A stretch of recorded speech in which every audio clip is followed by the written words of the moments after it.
আপনার ব্যবহৃত স্মার্টফোনটি যদি স্লো হয়ে থাকে এবং যে কোনো অ্যাপস ওপেন হতে অনেক বেশি সময় লাগে, তাহলে এই ভিডিওটি আপনার জন্যই। নাম্বার 1, আপনার ফোন স্লো হওয়ার প্রধান কারণ হচ্ছে অপ্রয়োজনীয় অ্যাপস। আপনি যেই অ্যাপসগুলো ব্যবহার করেন না সেগুলি এখনই আনইনস্টল করুন। নাম্বার 2, আপনার ফোনে থাকা ইন্টারনাল স্টোরেজ যতটা সম্ভব ফাঁকা রাখার চেষ্টা করুন, কমপক্ষে 20% ফাঁকা রাখুন। নাম্বার 3, আপনার ফোনে কখনোই কম দামি কোনো মেমোরি কার্ড ব্যবহার করবেন না। কম দামি মেমোরি কার্ড আপনার ফোনকে আরও বেশি স্লো করে দেয়। নাম্বার 4, আপনার ফোনে থাকা ক্যাচ এবং জাঙ্ক ফাইল নিয়মিত ক্লিন করুন, এতে আপনার ফোন আরও হালকা হবে এবং আরও বেশি স্মুথ হবে।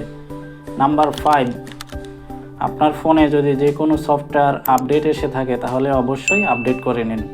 আশা করি এই কাজগুলো করলে আপনার ফোনটি আগের চাইতে অনেক বেশি ফাস্ট হবে।